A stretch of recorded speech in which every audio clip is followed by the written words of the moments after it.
جمعية الدعوة والإرشاد وتوعية الجاليات بمحافظة بدر।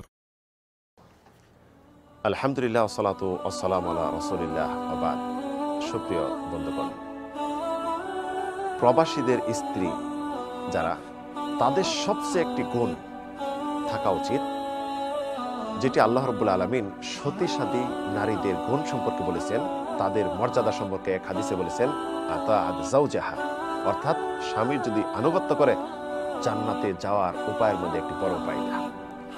আল্লাহ রাব্বুল আলামিন যেটা ইরশাদ করেছেন, ফাসসালিহাত কানিতাতুন হাফিজাতুল লিল গায়বি বিমা হাফিজাল্লাহ।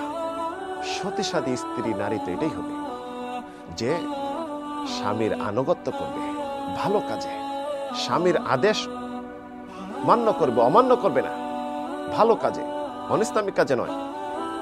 আর স্বামী যদি আড়ালে থাকে, অগোচরে থাকে, বাইরে থাকে, দূরে থাকে, প্রবাস জীবনে থাকে, হাফিজাতুল লিল গায়বি বিমা হাফিজাল্লাহ, স্বামীর অগোচরে নিজেকে হেফাজত করবে, নিজের সম্ভ্রম রক্ষা করবে, স্বামীর সম্পদের হেফাজত করবে, স্বামীর বাড়ির হেফাজত করবে, স্বামীর গোপনীয়তাকে হেফাজত করবে।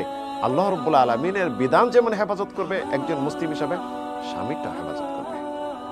তাই প্রিয় বোনেরা, আপনারা যারা প্রবাসীদের স্ত্রী, তাদের উদ্দেশ্যে বলবো, আপনারা যদি নিজেকে সংরক্ষণ করেন, নিজেকে হেফাজত করেন, ধৈর্য ধরেন স্বামীদের উপর, স্বামীদেরকে ভালো ভালো উপদেশ দেন এবং স্বামীদের আনুগত্য করেন, স্বামীদের সম্পদ এবং নিজের সম্ভ্রম রক্ষা করেন, তাহলে আল্লাহ রাব্বুল আলামিন আপনাকে স্বাধীনতা দিবেন জান্নাতের যে কোনো গেট দিয়ে প্রবেশ করতে, যে কোনো গেট দিয়ে প্রবেশ করতে পারেন।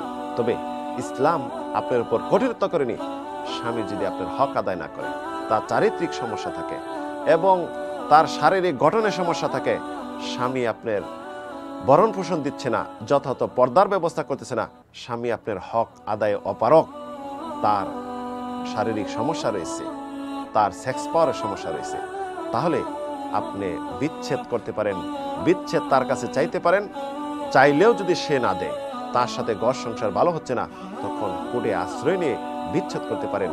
তবে বিচ্ছেদ না হয়ে স্বামীর সাথে নাফরমানি করবেন না, স্বামীর অগোচরে অন্য কিছু ভাববেন না, তাহলে আপনি দুনিয়া আখিরাত